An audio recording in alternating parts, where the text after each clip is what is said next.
What's going on, YouTube? What is going on? This is your boy Craig Simmons, and I am back with another video. First and foremost, I want to shout out the new. See, hold on, let me get his name right. My homeboy accepted my friend request the other night. The True Legal. Shout him out.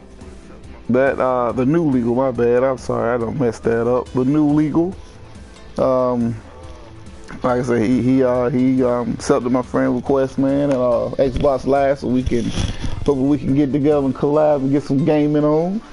That unboxing video he did of the Xbox Scorpio, y'all need to check that out. First I ever seen of its kind like that. He did it actually in GameStop, so that was pretty freaking cool right there. So, and before I jump into my topics, what I'm gonna talk about, I got a message for next gen 720, man. Please, whatever you do, don't ever let that Queen Trash Gaming, whatever that was, come on your show ever again. This dude, like the rest of the people on his podcast over there on the Truth, I like to call it the Lie, didn't have no facts at all, nothing but exclusives, and I'm tired of hearing that record, man. We can spin that record too. It's dead, okay? It is what it is. And every other word came out of his mouth was nigga and cuz. So yeah, just like a lot of people in the comments were saying, this guy was just, man, he just messed up the flow of the show. But with that being said, this is Craig Simmons. This is Gaming TV, and let's get it in. First off, I want to talk about the Xbox One X sales. I mean, I normally don't talk sales.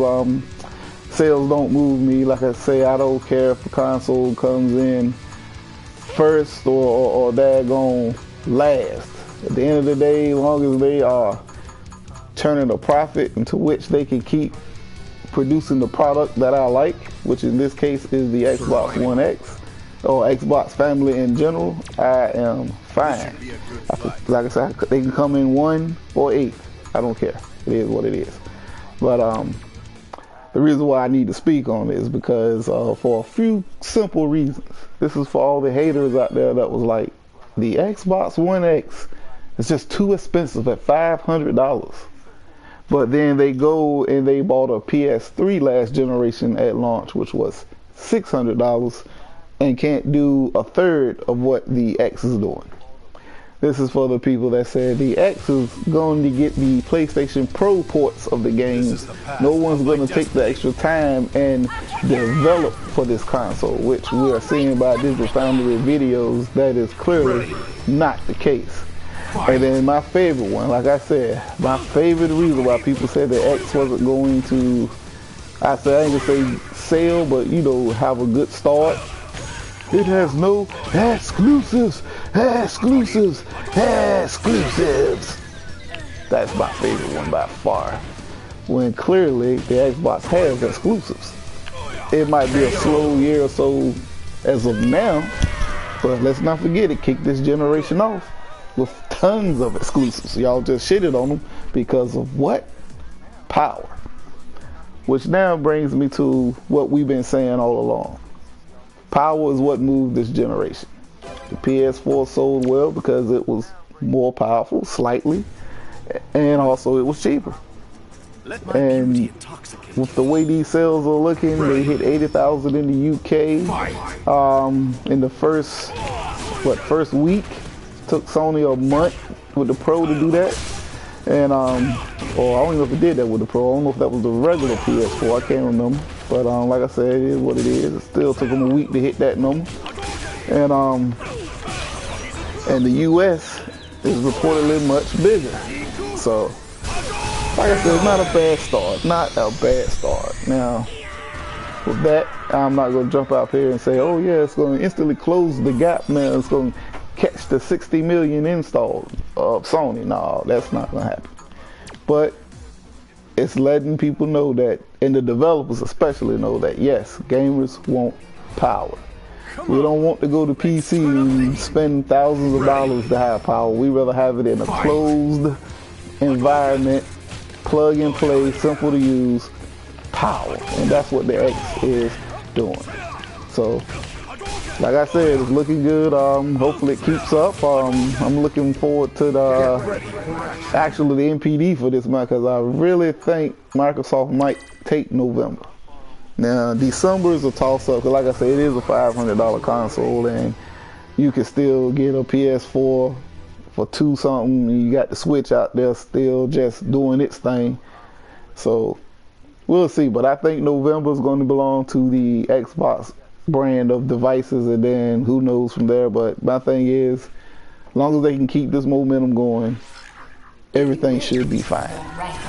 So with that, let's move on to my second topic. If you read the title, Game of the Year, my thoughts of the Game of the Year nominees. Now I'm gonna start, in my opinion, my preference from worst to the best.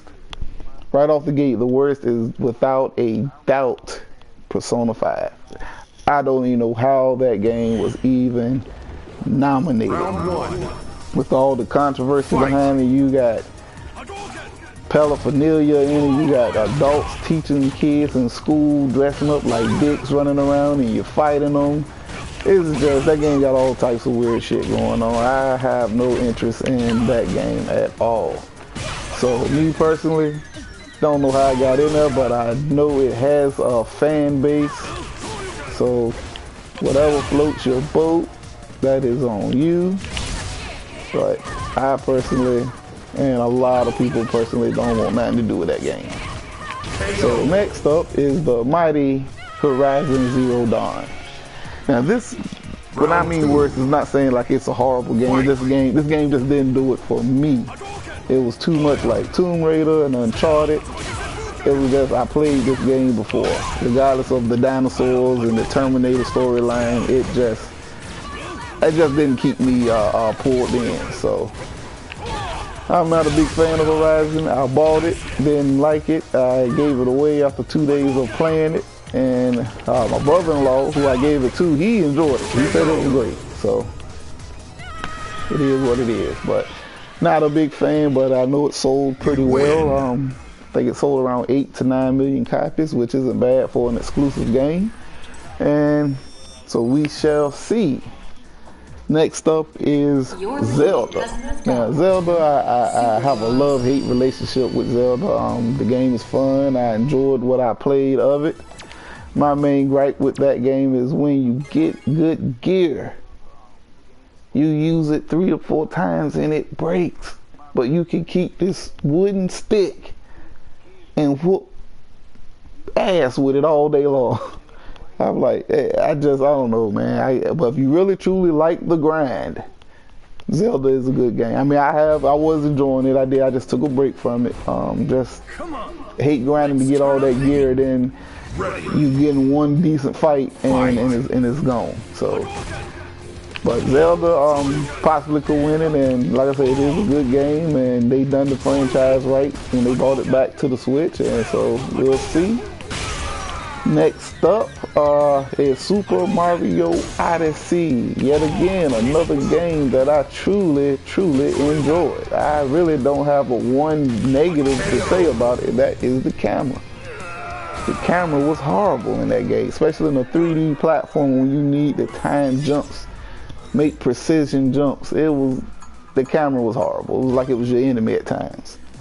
But the game was fun from start to finish. I couldn't put it down till I beat it, which that was a good look, because I was actually contemplating on getting rid of my Switch and selling it for some money to put towards my Xbox One X. But Mario Odyssey made me decide to hold on to it just a little bit longer. So yet again, if this game wins Game of the Year, I would not have a problem with it, because like I said, I put a ton of hours into it until I completed it, and now I'm pretty much done with it. Probably won't play it no time soon. No multiplayer, no online, one and done. But the game was fun. The game was definitely fun. So moving on probably to my I like to call it the underdog, and one I'm actually pulling for. Never played the game, but I watch people stream it on Mixer and Twitch, and just by the fan base alone, PUBG, Players Unknown Battlegrounds. Now this game, and it's also ruffling a lot of feathers out here in the YouTube and the Twitter universe. People think it shouldn't be here because it's still technically in beta form. They still working on the game, still patching it. But this is the VGAs, if I'm not mistaken, Video Game Awards, voted on by video gamers. And for this game to been out less than a year, and its fan base is 10, 11, 12, 13 million, at any one time you can get on a server and find 10s, 20, 30,000 people playing at any given time or more. This is the path. Beta or not, they done something right when they developed this game or in the process of developing this game. So they should be there.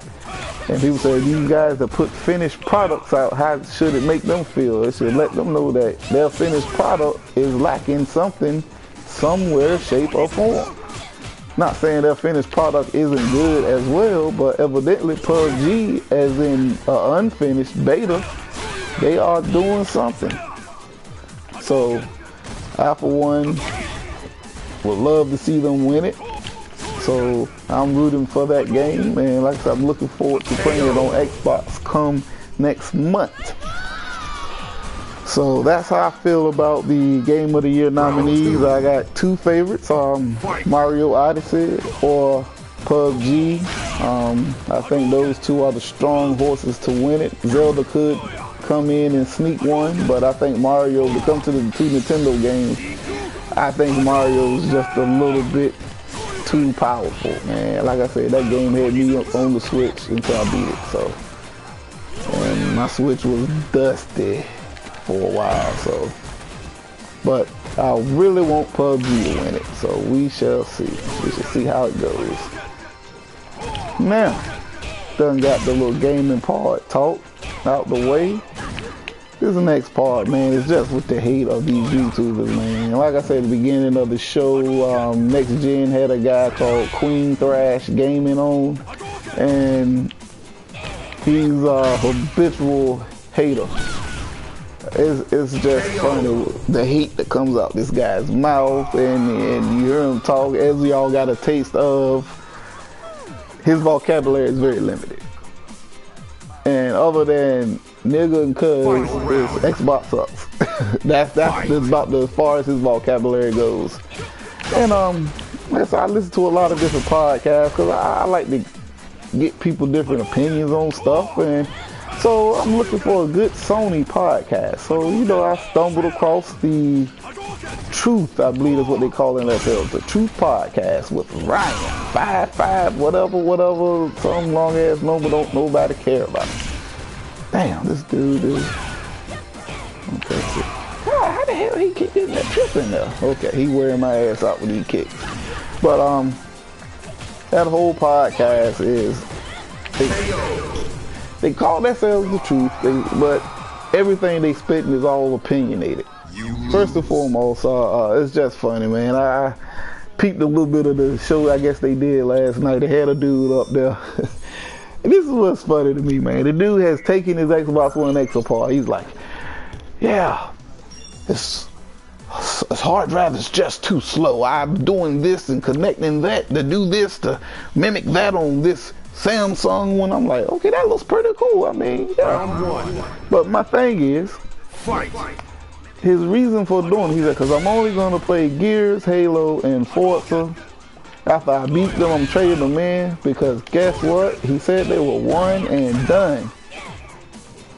I'm like, what? One and done? You got tons of multiplayer on those games.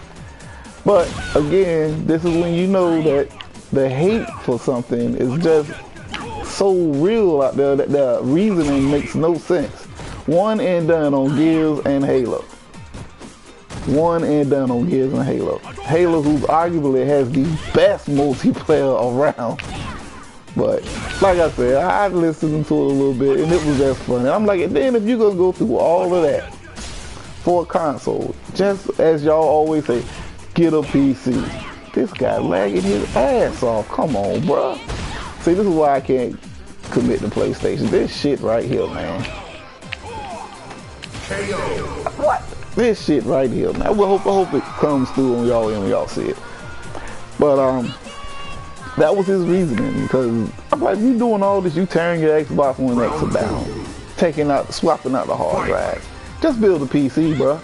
You like you say, if the games truly aren't exclusive no more because they own PC, why get X? But I let y'all judge. I mean, like I said, he must be doing something right because he has 1,000 or so subscribers. So I guess that's 1,000 or so haters. So, okay, now that's one instance. And I'm like, it just don't make sense. But then, now they're going against Digital Foundry. They trying to call Digital Foundry out. Now, for the last 4 years or so, Digital Foundry has been, no one questioned them when they went with Sony, gave Sony the edge over everything. Sony has the edge because their games are running at a slightly higher frame rate or resolution. It was fine. No one said anything. Had nothing to say, nothing to argue about it. But now the X comes out and it is truly a more powerful console. First and foremost, they like, well, I can't even tell the difference. I got a Pro and I looked at it, my roommate got an X, and man, I can't even tell the difference looking at it. I'm like, that right there, you just sound stupid. Already just dumb. Digital Foundry done pointed out all the differences. But it gets worse. So they start comparing games as we expected. So they compare Titanfall 2, and apparently some parts in Titanfall 2 here and there, the PS4 Pro performed slightly better than the X did. And Digital Foundry's like, something's just not right, because the code we seen running at their headquarters, this was not doing this. So obviously Digital Foundry noticed something was wrong. So they said, we're going to get with Respawn and let them know our findings. And before Respawn could react to it, these cats get up there on their little keyboards making videos. Is this what we waited for? 2 years? $500 for the X, and this is what we get, the Pro? The PS4 Pro is outperforming it? Laughing, had little videos with fat people laughing at it. I mean, it was funny though, you're right, it was sad. Because within 2 days, 2 to 3 days, Respawn has responded and they fixed the problem. And guess what? All is right. The Pro does not outperform the X in no way, shape, or form on that game. But that's cool, but it gets worse. So now more comparison videos come out. And again, these cats are like, we can't tell the difference. Digital Foundry is just smoothing it over for Microsoft. No, they are doing what they do. They break games down. They tell you the good and the bad. The bad is that the Pro just ain't keeping up. But it's wrong now. Digital Foundry is taking money, cheddar, the cabbage, all under the table. They smoothing it off for Microsoft. It's funny. I swear I can't make this stuff up. This stuff is sad. So we go on to Final Fantasy.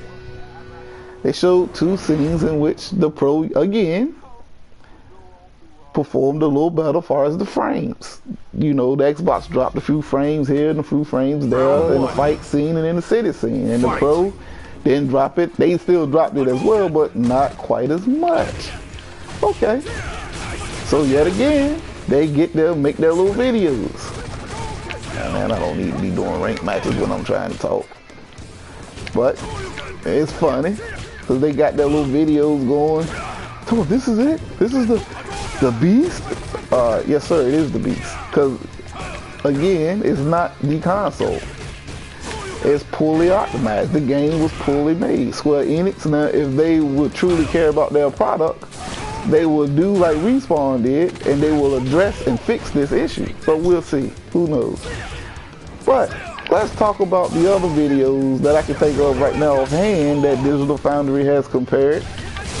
And the X has clearly dominated the Pro. For instance, let's go and start off with the Shadow of War, which started the whole Progresso soup campaign. They just straight called the PlayStation 4 texture soupy, murky, and people went ape shit. They just telling the truth. They're calling it like they always do. But if it was them calling the Xbox soupy, no one would complain.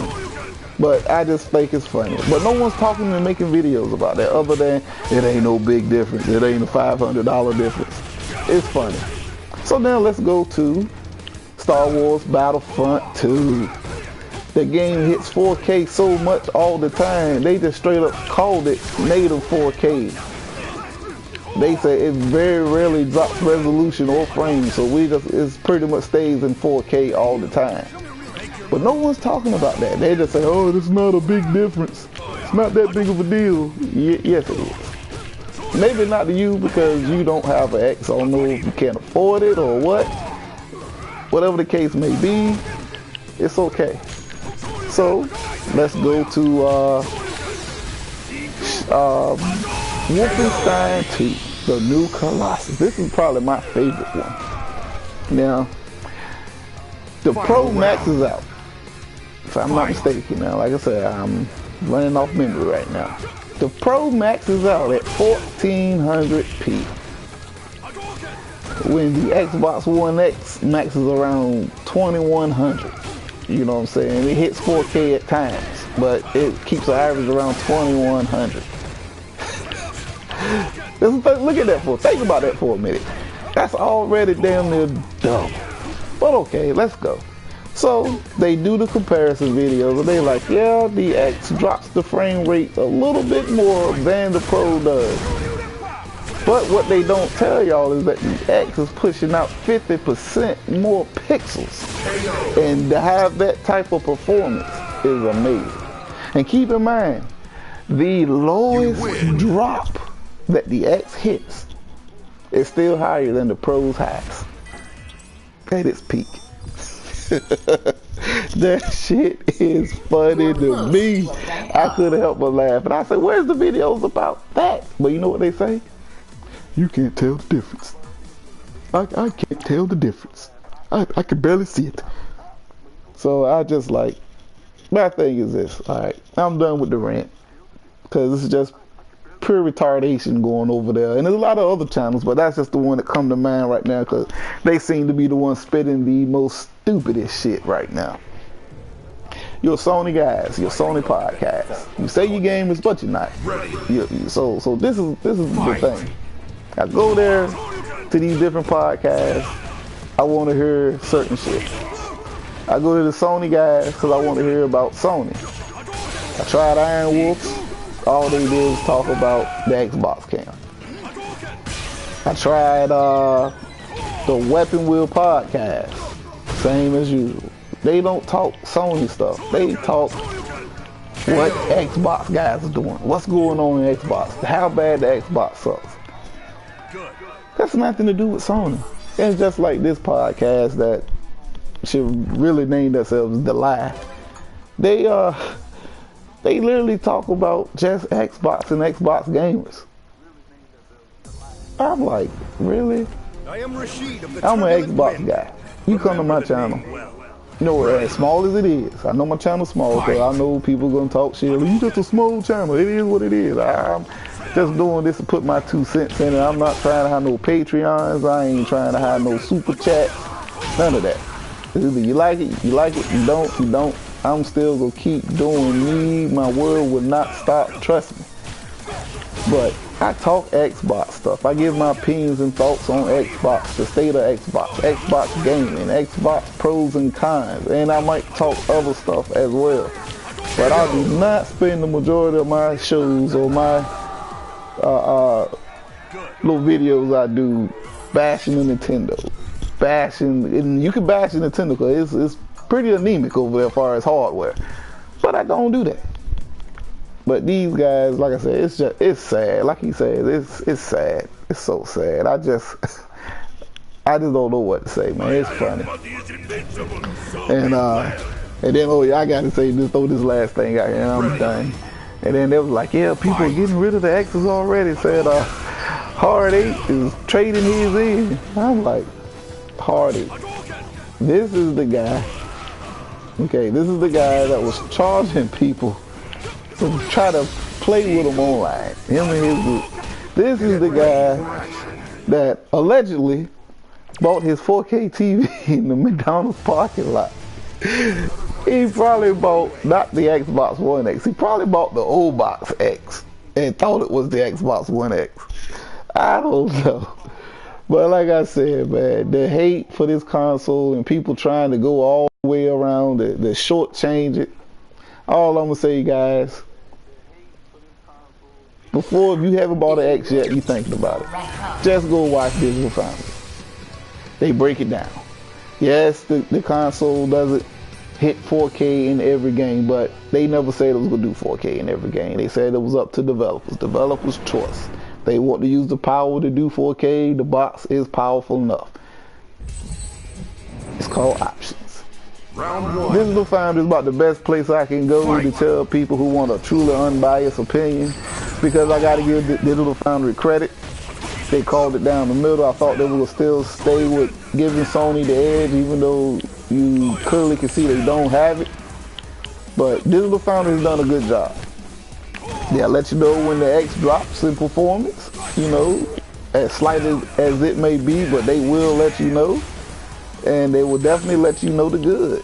So if you're up in arms about it, check out some Digital Foundry reviews, or check out just some regular YouTubers. Don't go to these fanboy sites, and even my site included. I'm a little bit biased because I'm an Xbox gamer first and foremost. So do your own research. But whatever you do not follow these sheep, these haters, because they will definitely mislead you. But anyway, with that being said, hit that like button, that share button, and that subscribe button. And as usual, I'm going to try to bring you the truth. Anyway, this is your boy Crazy Summers, man. This is Gaming TV, and I'm out. Game on, players, game on.